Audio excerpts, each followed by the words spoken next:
Hi hello வணக்கம் திரைக்குறள் நேயர்களே, நான் உங்க விஜய் தயா. இன்னைக்கான நேர்காணல்ல நம்மளோட யார் இணைஞ்சிருக்காங்கன்னா இயக்குனர் பேரரசு சார் தான். வாங்க அவரை சந்திக்கலாம். வணக்கம் சார், எப்படி இருக்கீங்க? வணக்கம், நல்லா இருக்கலாம். நானும் சூப்பரா இருக்கேன் சார். ஸோ நீங்க ஒரு பாடகர், லிரிசிஸ்ட்லாம் நம்ம எல்லாருக்கும் தெரியும். ஸோ உங்க பாட்டோட ஏன் சார் இந்த இன்டர்வியூ தொடங்கக்கூடாது?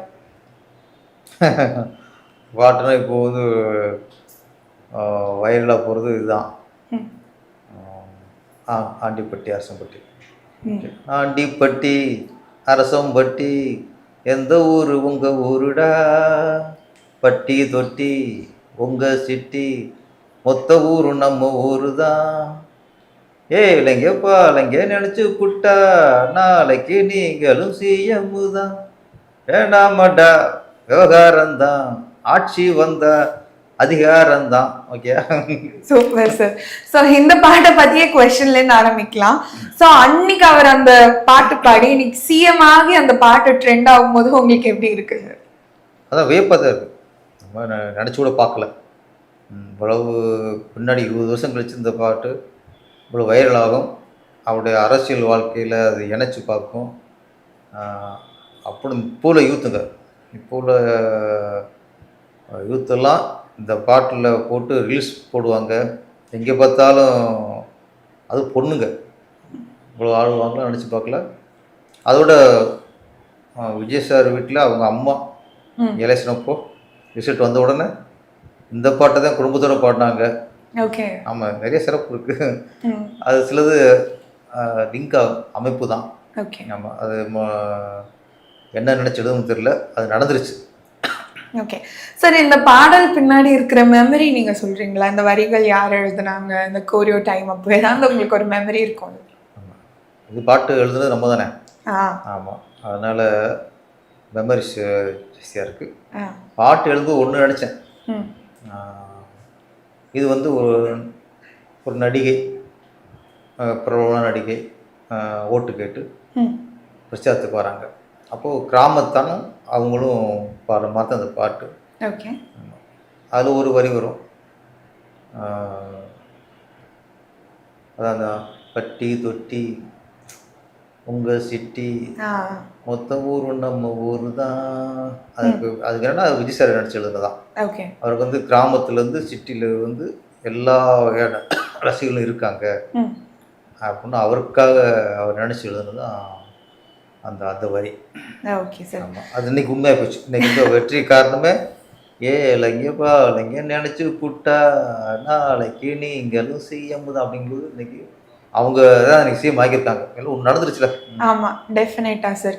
அண்ட் நீங்கள் விஜய் சார் அவரோட உங்களோட நெருக்கம் எப்படி இருக்கு, அதை பற்றி சில வார்த்தைகள். நெருக்கம் எப்போ போல தான் இருக்குது. இறுக்கம் இல்லாமல் நெருக்கமாக இருக்குது.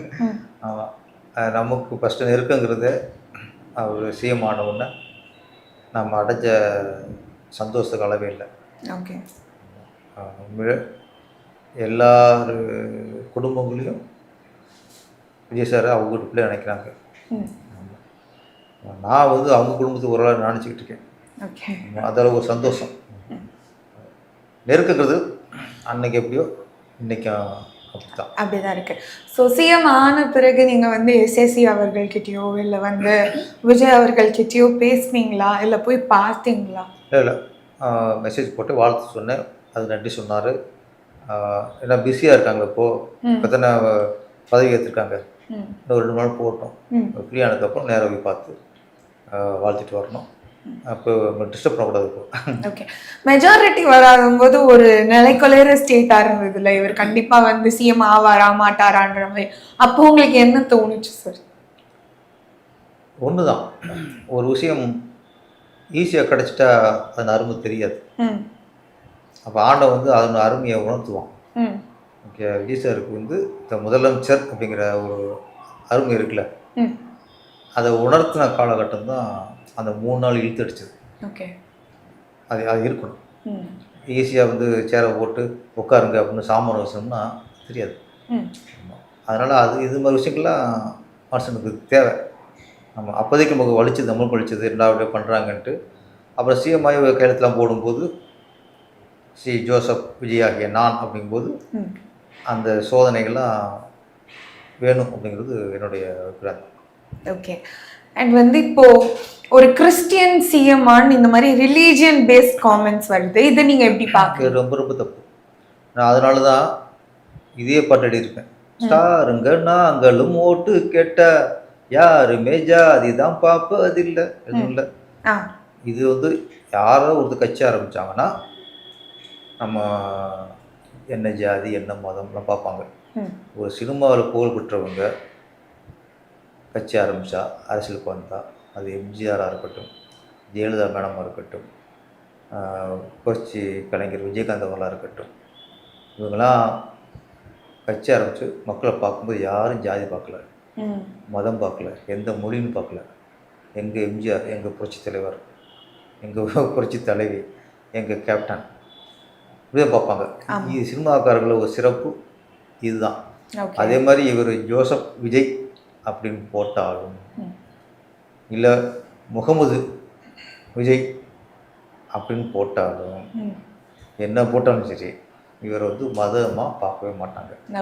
அவர் எங்கள் விஜய், எங்கள் தளபதி, அவ்வளோதான். விஜய் சாருக்கு அந்த ஒரு இதை யாரும் கொண்டு வந்துட முடியாது.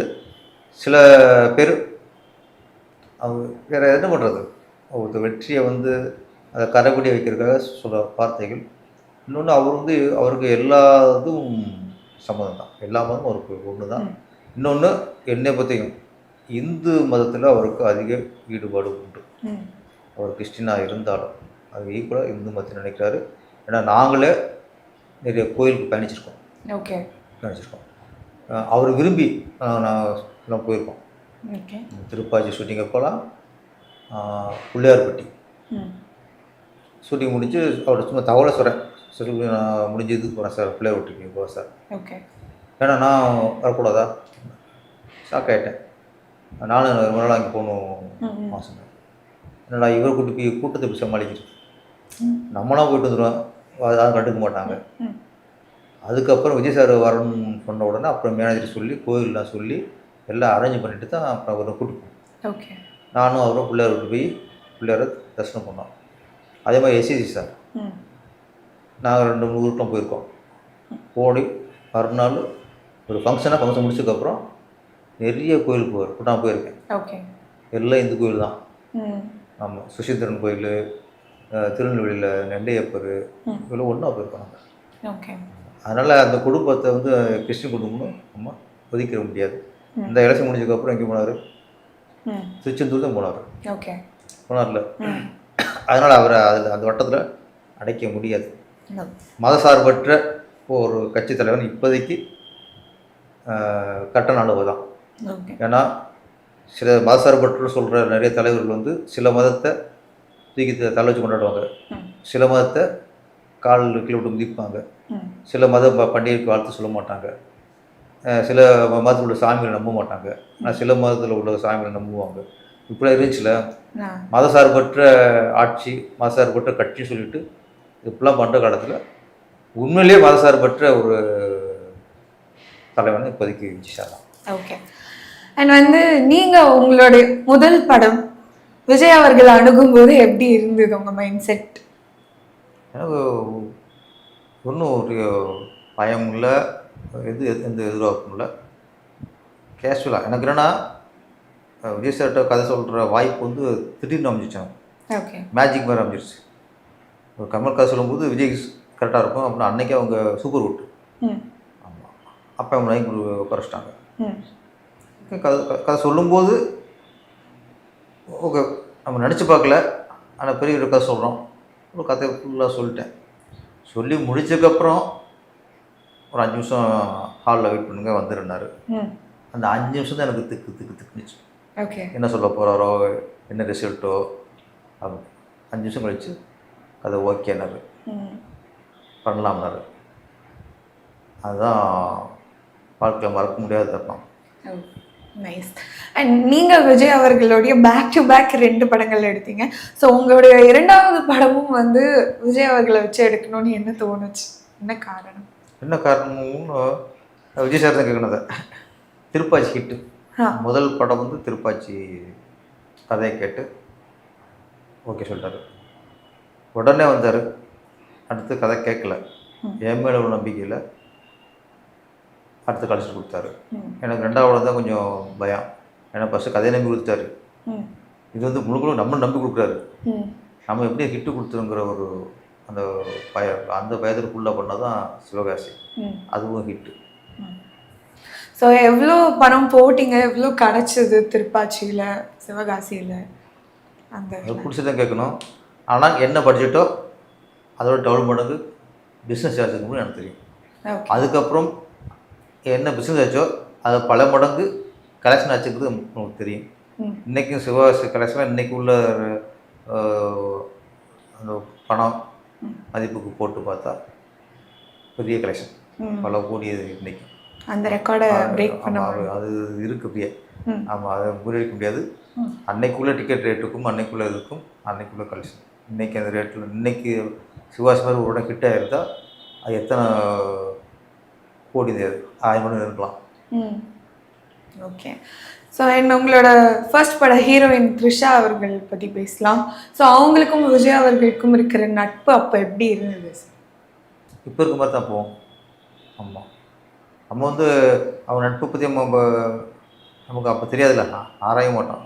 என் படத்து ஹீரோ, என் படத்து ஹீரோயின், அவங்களுக்கு என்ன டென்ஸ் வருமோ அன்றைக்கி வருவாங்க, சூழல் டைலாக் பேசி நடிப்பாங்க, அவ்வளோதான். அது இத்தனை வருஷம் தொடர்ந்து அவங்க நட்பு இருக்குங்கிறது நம்ம நினைக்கல. ஏன்னா விஜய் அவர்களுக்கு ஒன்றுனா இவங்க கரெக்டாக போய் நிற்கிறாங்க.